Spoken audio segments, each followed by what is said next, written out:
Hi, I'm Marty Grizzanti, and this is the Marty Grizzanti Show. As a full-time real estate investor and business owner, I have a real fascination of finding the key principles for business success and personal development. This show is a reflection of my personal mission to find out what truly makes somebody successful in business and in life. We will find tools and tactics that they've used to reach those levels. If you're the type of person who is not satisfied with average and you have a hunger for learning that will never cease, this show is for you. Welcome to the show. You know, I've been banging around to a bunch of different conferences, Chicago, Dallas, was in New England for 6 weeks, was in Miami before that, or Fort Lauderdale at the biohacking conference, been on the road like literally 6-7 weeks. What about the biohacking? Yep. I want to hit that. The one thing I want to talk about, because we just shared about, you know, how we build culture in our company, is I had a question to a very successful a billionaire who sold a bunch of companies to Berkshire Hathaway, was on the senior leadership team with Warren Buffett, and his saying was he created forests, he didn't build or grow tall trees. He created a ton of great workers that provided great service, and obviously was rewarded for selling those companies. Absolutely. In a bunch of different spaces, automotive and everything else. So I said, hey man, I got this opportunity. I asked the question. I said, I'm finding it hard how do I be a leader where I have love and compassion and empathy for the people that are around me. At the same time, every day, it's a very competitive game. It's very, very challenging market right now. I'm pushing at all cylinders, and how do I get the best out of every single person that worked for me? Because I have high standards for them and I believe in them. But at times I don't have that connection, and I don't make a lot of small talk, and it's a very intense environment, and I have high standards. So, I think there was a brief answer, but what I got out of it is, he said that it really is about, building it. I guess what I got out of the whole deal is that it was about him telling me, it's not about you. It's about seeing the potential in this person. And when you give the hard feedback, it's coaching. And I know the job. I know every job now that's in my company, and giving them the strength and the coaching and the direct conversation that, you can do this, and this is the standards that we have. And I want you to be I want you to add value. I want you to be maximize your potential in this career. And I don't have to do this. I want to work with you, at this stage. That's what it's all about. Yes. So I want to be able to help empower people and feed people and educate people. And, a lot of it used to be in the past. I got to do my job. I got to do more and more and more. And I get that there's a place to just do my job. But at this role, I have to be a leader and I have to be a coach. And I'm coaching these people about being the best person they could be in their role. And that's a different role for me than I've ever played in my life. Well, coaching, for us, we liked when people were hard on us. I did. Because we were hard on us, and it got us juiced up. But for some people, they don't really respond well to the same way that we do. Right. Because we're A players, and we want to be the best. So it was very easy for us to be hard coached. And that's what I've learned, is that I have to get better at being a little nuanced and maybe meeting them to where they are, instead of trying to have them meet me. Although at the same time, this is where I have to look at what you're doing, because how do you set that up where it's like you expect certain things, and if they don't want it, do I give them the time to maybe meet me where my expectations are, or do I just say, this isn't for you? No. Yeah. If they don't want it. So that's one thing that I did learn from him as well. And he brought up what I just talked about. He said,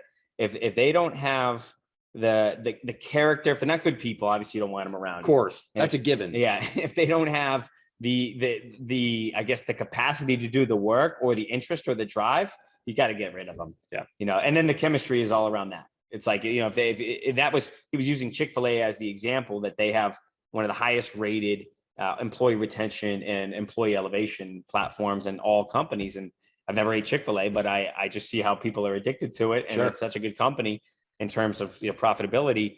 So for us, I just think you gotta cut it fast. You can't, there's no room for prima donnas. right? And if, as long as we know exactly what this role is, because the problem that I have and in my leadership journey, and this is something I think that you'll get something out of, the sooner you can get into what are the specific priorities in that person's in the org chart or in the accountability chart, what I'm learning from Traction. If you can outline the 5 key priorities for that person and you continually communicate that to them, it makes their jobs so much easier. In our industry, we have to do so many different things and there's so much to get done. But if I'm clear on exactly where I'm going with the company, and then I know the different players and the different positions on the field in order for me to get to that goal, it's very clear in sports what the goal is, but in business, you got to know, there's a lot of shiny objects, and we're at the real estate conference here. And then, a lot of different people can make a lot of different money in a lot of different ways. But if we're very clear on that goal and we know we're committed to it, we're not jumping around, and we know who we're going to have to hire in terms of the team and the process and what our standards are, then I think it makes it a lot clearer for that person, because I have to take responsibility for real, because I set them up for failure. They don't know what the most important priority is. They can't guess that. They can't guess that. Yeah. And if it's too complicated, complexity kills execution. They want answers. Yeah. And that's the thing I've learned. And I'm sure this is that journey that we're all on, is if your employees, when they have a question, they need an answer. And that's management, that's leadership. Is people want answers and they want a pathway. And I think what's for us, figuring that part out is where there's a little bit of a disconnect, because we don't necessarily know where that next step is for us. We're kind of just, we know where it's a mile down the road, but right now we're just driving in a car where it's snowing. We just see a little bit in front of us. So it's kind of tough to kind of put that into words to, hey guys, just fucking follow me. Yeah. Right. Just fucking believe in it. Yeah. So you can get away with that for so long, but once you build a little larger, I think that gets lost very quickly. And I think for me, being more in the industry and being in it so long, I have a very clear picture of where I want to go and how do I need to get there. But the problem is how do you get all the different pieces in place as all the different, the market's changing, people's lives are changing. Yeah. Your financial resources change. For you, you just get one step. You just keep pushing on and forging, and then you develop a clearer vision. For me, it's how do I take all the pieces on the board and win the game? I know what the game is. I know where I want to be, but it's a very challenging game with the ambitious goals that I have. So how do I position the pieces on the board to make sure it happens? So it's, at the end of the day, where I'm at right now, I'm 42. It's 2023, midway through the year. It's people, man. Like I'm telling you, at this stage, it's not only me, it's not even only the employees, it's just the leadership and all the way down, hiring the right people, having the right scorecards, having clarity around the priorities, being able to, manage the resources that I have. I'm not articulating it the best way, but this is where I'm at. And I know I'm attracting much better people now. I know every time I'm doing something, and if it's not something that's my unique ability, I'm teaching someone else to do it. Everybody, the operations manager, the investment manager, my accounting staff, every single person in construction, I am in the middle of it, but I'm not doing the job.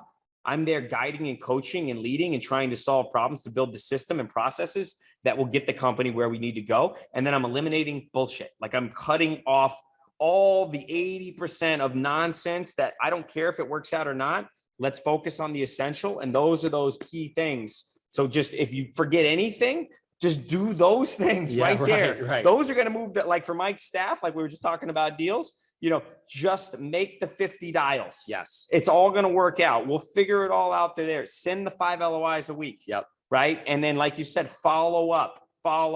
Even you sent it out. If you don't get a verbal confirmation, I got the LOI, even if they say fuck off, that's okay. Did you get it? People don't get the mail. People don't get their email. People don't get text. No doubt. And you don't know. Nope. So you just confirm they got it. You can, because you can control those things. That's right. And people really like when they can control something. That's it. That's it. Yeah. And what's funny is that it's the inner conflicts, the little things in those moments of weakness where you go, oh, I just don't feel like making that call. And then you rationalize it, and then you move on to the next thing, and you push some paper around, you write a sticky note, and you go eat lunch, and you go with your wife and kids. Yeah. And it's like, damn, you just didn't make that call. No. At the end of the day, did you do it or not do it? It's that. And it's so funny to pin people in the back of a wall and pin myself down. Absolutely. Because it's easy when you have a lot of things to do. You can just do a lot of things. Yeah. And busyness is not a supplement for effectiveness or progress. No doubt. Right. So but it's funny because it takes meeting after meeting after meeting. And I'm like, man, I don't want to be an asshole here, but it's zeros and ones right now. That's why the money game is really nice, because you either executed and got the money, or you didn't and you didn't. Yep. Right. Yeah, I mean, it's like, that's very clear. That's right. That's it. Right. Like engineers or pilots, like there is no emotional. You either flew the flight and successfully didn't kill everybody, or you messed it all up. Yeah. Right. Yep. So it's just like, it's getting nice scorecarding this and getting to that level of clarity. And I know I'm on the right path. There's going to be some bumps, a couple tough projects, a lot of good projects, really exciting news in that, in a few months about, our big partnership and things with some couple big companies. So yeah, all these things are really coming together, but I know me as a leader, I just got to focus on right now, forget all the nonsense, forget the noise, go Bill on to Cincinnati, look at the next task at hand, focus on it and then achieve it and then go to the next thing. It takes super discipline, but when you can do it, it's not easy, but it's simple. It is simple. It is simple. It's just, you have to be able to focus on that. Another good thing I heard at this conference was, it's not that we're getting pulled in all these directions, because right now the attention is the asset, right? Every single thing. And this is capitalism 101. I mean, it's just like all the different marketing, social media, messaging, it's just pulling you away, but it's not really pulling you. What you're doing is you're pointing towards it. You're guiding yourself, and you're the one choosing to look at it. No doubt. Right? No one's pulling you to do anything. Nope. Everyone oh, TikTok's so bad, Facebook's bad. Nothing's bad. You're looking at it. Right. Right. So but what it is, it's you create, and I create, and anyone creates the environment internally where we're so worked up that we want that nice little dopamine push. No doubt. Right. And you just want pleasure right away. But if you don't do whatever it takes for you to be grounded, or for me to be grounded, and for me to stay on my path, then all the noise eliminates. I love that. I love waking up, having my coffee, doing my walk, doing exercises, writing in this book, because it's just me and the book. And I know this is me and my goals and my focus, and I don't need any screens. I don't need any people. And I get more thoughts processed and like articulated and clarified, just good old pen to paper, than I do with any other thing, with all the different tools coming at me. Right. Right. It becomes so clear when you do it at the most purest form of just pen to paper. So clear. So just like I wrote in my book there with Bruce Lee, man, it's like, it really comes down mastery, or whatever he said. It was like, it's eliminating everything down to the essential. Like, it's where you can just strip away everything. And then there's just that perfect amount of what's left. It's just, that is all that you need. Nothing more, nothing less. I love that. I was just reading we'll have to cut this, but 80% is better than the 20%, or the 80 times, or 10 times is better than 20 times. I'm fucking it up. But they asked the creator of Michelangelo, hey, how did you create Michelangelo? He goes, I just took everything away that wasn't. That's it. That was it. That's it. And I just lost it. It's beautiful. It was beautiful. Yeah. That's what the art is. All right. So, here we go. Biohacking. I love it. I'm excited about it. It's my other passion. And what I really want to do, Marty, and if I do this, you got to come out to Vegas. I got to get the wife, kid, everybody, and a lot of these other groups that we're a part of. Want to open a little biohacking studio next to my office. So bad. So I've been doing this for years now, and I want to start buying the equipment. I can get a cheap lease. I really want to find a decent operating partner who can help manage the facility. But really what it's all about is efficient training. It's not only recovery. It's not only it's not beauty treatments and things. It's just efficient maximization of training and strength training, and then immediate recovery. So I'm addicted. I love to this ARX Fit machine. It's a AI weightlifting machine. It's like a Nautilus machine on steroids. It maximizes full failure. It puts your body to full failure on a muscle movement. 6 to 8 reps, 90 seconds, 1 set. Wow. To absolute failure. I've done it a few times. I freaking chipped my tooth when I was doing it in Florida again. You would get a mouthpiece for guys like us. Yeah, I'm serious. Not jobs like us. Yeah. I mean, so what it is say, and any pressing movement, you're pressing to your absolute capacity. You push with intensity, and then it's measuring that amount of force, giving you the right amount of resistance so that you can still have movement. And then it's giving you another 20, 30, 40% load on the way down. So that way you're getting the decompression or the deceleration to absolute failure for hypertrophy, for growth. Wow. Right. Because that's what really gets you to grow. And I'm not trying to get big, but I don't have time. I don't want to lift. I don't want to go in and I don't even think you need to. If you have a tool like this, because you can't adjust, 6 weight, you can't change the weight while you're lifting. Right. And with all the different movements, I can get injured a lot of times. Absolutely. Going heavy. Absolutely. So I'm going to be doing it. I'm buying one of these machines, 50 grand. You got to come. I'm in. You do it. We'll just 3 sets. Let's do it. 90 seconds, press, we'll pull. Video it. Yep. Just do bench. We'll do a row and we'll do a press, leg press. We'll be fried for 4 days, dude. I'm serious. I believe it. If you're this amped up about it, I know it's got to be unbelievable. Yeah. 15 minutes. Total body failure, true muscle failure. Think about the time of driving to the gym, going to the gym, doing it's got, for an effective workout, I need 45 minutes. At least. Then the drive back. If you can get in, how much time you're saving. Oh God, I love hearing this. Yeah. And then right away, what I want to do is bring people to a HIIT protocol. There's a power plate. They make this like vibrating plate. Well, they make a bike. Well, I did 3 sprints on this bike where you do 30 seconds to a minute, 30, 45 or a minute with 2-minute rest, 3 sprints. My legs were so swollen and because you're stabilizing and sprinting for that time period. My heart rate was through the roof. Immediately jumped off, went on the power plate, vibrated my legs up. It stretched a little bit, jumped into went into the compression therapy, went over into hot and cold plunges. I want the hot and cold plunge right away, the sauna and the cold plunge. Actually, should do the cold plunge first. And then I do red light therapy. Wow. And I got the bed. I got the real nice bed. I already bought it. Oh yeah, baby. So it's like the top of the line, big one. So for me is break down the muscle, completely annihilate it. You get testosterone, cortisone, you got your HGH. It's all this natural release because you did maximum load in shortest period of time. Yep. And you didn't bust up your joints. And then you go boom, right into recovery.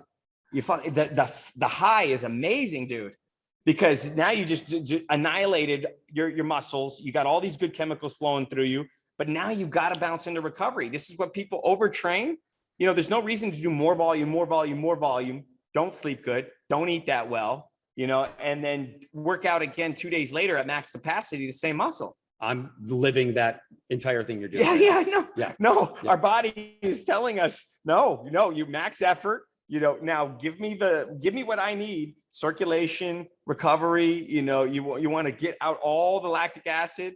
So yeah, I really want us to, I want to do this and, it's another thing, but I'm passionate. So I think I'm going to do it. Yeah, you should. I mean, if it gives you energy, you're only going to be better and give better to everything else you're doing. Yeah. I think it'll build a good community too, man. Like anyone listening to this, come out to Vegas, 4007 Dean Martin Drive, right next to us. And this is right across from Caesars. So I would love more people to come to the community.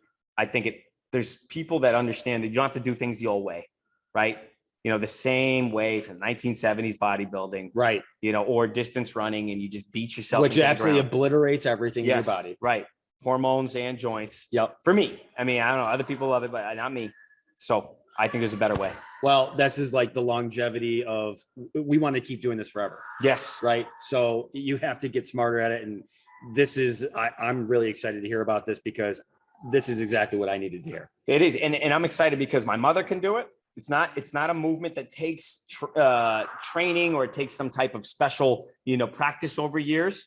And then going into recovery, it gives, immediately gives your body more clarity. It gives you more resilience. It gives you, and then every other thing, your skin's better, circulation, mobility's better. This stuff works, man. Well, what's really impressive about you and hearing this is that, you're doing 2 things. You solve problems with people for, contractors who need a space or people who need space and put stuff into a storage. And you're also solving a problem that I think is probably even the biggest problem is how do people get an effective workout that can do it at all ages and they could do it forever? Yes. And if you can do that, I think this is the most important problem that you can solve. And that's, I think, incredible. I know, man. It's get myself in another project, but there's something about it. Yeah. So you're too juiced not to do it. I'm doing it. Let's do it. All right. And then last thing. All right. So, so I'm here at Scott Shield 2 here, and we're wrapping it up, and you got to get back to your kid tomorrow, and it's super late. The trends that I see and what I'm excited about with this group is this group has always been pretty contrarian. They're really into retail. A lot of people have adapted and they're into small bay industrial. Yep. And they're in all types of commercial asset classes. And Scott's a great teacher. What I see is that, this group really focuses on doing the things that the industry doesn't do. Yeah. So in the beginning, when I learned a lot of this stuff, I'll pay your price if you give it my terms. Sure. Right. So seller financing terms, seller lease backs, seller seconds, seller reinvesting in properties, all types of creative structures that I was able to do throughout my career. And at the time, people were like, you can't do that. And I did it tons of times. And I think right now, I love the guerrilla grassroots leasing campaigns where the old guard of the leasing model with commercial brokers, where you sign a leasing agreement, we'll, sit back, put it on LoopNet or Crexy or whatever the website, MLS. If I get a call, if I choose to pick it up, okay, then I'll decide it on my time. I'm not really too concerned about it. When I get around to it, I'll show the space. I don't really want to do any outside marketing because it costs money. And then I'll, if I feel like that person could be a good tenant, I'll let you know about it. And then if I'll maybe get around to getting a lease or having you go get a lease from your attorney, and then we'll go sign it. And maybe I'll underwrite the tenant and look really closely at his financials and if they have a valid business. Like that's kind of the way, dude. That is the way. And it's really, I don't want to piss brokers off, but it's fat and lazy on some of this stuff, especially retail and industrial. Well, and especially in this market, right? Where you can't just sit by the phone and take orders, right? That's gone. Yeah. You need to be the one that's on the phone, getting after it, knocking on doors, canvassing, old school, like really being the one that, hey, we got to get this done. And I'm loving what you're talking about, because I think this is a separator for people who want to take control over their own destiny, where it's like, I'm not going to depend on this person to do this thing. They need to actually go after it and follow this plan. I think it's very interesting. It is. And this is the whole thing, like finding your edge, right? Getting your edge in a game where the old guard controls a lot of the industry, but they're not willing to work with some of the non-credited tenants, right? Some of the smaller spaces where there's not big commissions. Yep. And they don't want to deal with the short-term lease. They're not going to get a big commission out of it. So we don't care. Like today I was bringing up, like, companies like Saltbox, like Ready Spaces, they're breaking up big warehouses and dividing them into small spaces because there is a need for it for contractors in e-commerce. Yep. And for us, it's just the tip of the iceberg, where I love self-storage. And of course I love manufactured housing, but I think that there's also this space where if I can get this and you can get this model down, especially with your new warehouse that you're buying, you can break it up. You can get good AdWords spend. So you get out there in exposure where small businesses find you. You have good social media with Facebook Marketplace, Craigslist, and any other of the localized things.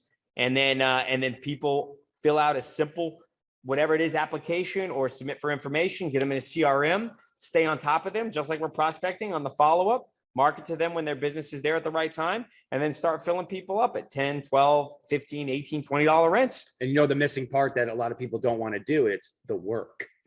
Right. So That's right. There's the work in there. That's right. But that's the edge. If you're willing to do that work that a lot of people aren't willing to do, you're waiting for someone to call you about a space, or you're waiting for that. No, you have to be willing to do the work, and you have to be thinking differently. That's right. You have to know that this is how people do their research now. They go online, they're going to Google, they're going to go whatever number one is, they're going to read the reviews. And if you're not there, then don't even bother. No. And cut out the middleman. Cut out the middleman. Because they're not calling a realtor. No doubt. They're intimidated anyway. Absolutely. The lady that's starting her nail salon, the guy that's starting up his paint company, he's not calling Marcus and Millichap or, any of those guys. And they're not going to give them the time of day. No. And they don't have that.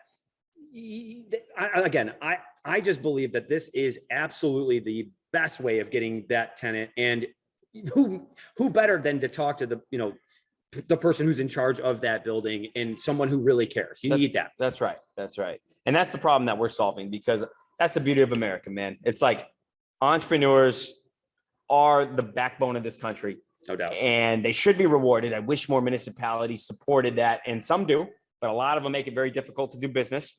At the same time, we just help people get, start their hustle, man, whatever it is. If they've already done it at their house, they're scaling it up. They got vans, they got more employees, they got more inventory, they got more products that they got to hold there, right? They got more materials where they got to go do their service. Like, I love what we do. We give this platform for people to be able to scale their business and to, take control of their own destiny. Like, my dad was a small business owner, my grandfather, me, like, I'm passionate about that. I think everyone should own their own business, control their own destiny. Absolutely. It's like the American way. Like, that is it for me. It's coming back. Yeah, it is. I believe it's coming back. It is. And young people don't want to sit and work a 9 to 5. They Hell won't. no. They don't. Well, why do you think all the office space is sitting here empty? That's it. People are hustling. They got second jobs. They got different hustles. They got different ideas. They want to get out and make something different. They want to do something different. They don't want to do what their parents did. That's it. That's it, man. And they, God bless them, they should. So with this is, you turning this warehouse around, me building all this small bay space. For me, this is the 5 and 10 year plan. I mean, I'm executing on my other stuff and storage and getting to my milestone in 3 years of selling the whole portfolio. But I think that I'm going to share with you and the audience how this progression works. So we have this turnkey box where, if you want a gym, if you want a 1,500 to 2,000 square foot gym, if you want a 2,000 square foot, HVAC office, if you want, to be a house flipper and you just have materials that have to sit in there. Absolutely. If you're an e-commerce guy and you're selling a ton of shoes and apparel, and I just said in my Uber guy the other day, didn't like drop shipping from Amazon. They take too much and they don't do good quality service. Interesting. So it's like, there's so much opportunity. Or if you're just a retired guy that wants to work on his cars or have a gym in his own space and hang out with his dudes. There. Yep. That's it. Have a keg, Yep. right? Chill out. Yep. Do that too. What a market, right? What a market, because those guys are everywhere. For $1,500 to $2,000 a month, and they're looking for that. All in. Yeah, like Woo. It's beautiful. It's a beautiful thing. Well, all right, man, we're done. All right, that's a wrap. That's a wrap, folks. Thank you for tuning into the Marty Grizzanti Show. If you're listening on Apple Podcast, leave us an honest rating and review. If you're on Spotify, make sure you follow us for weekly episodes.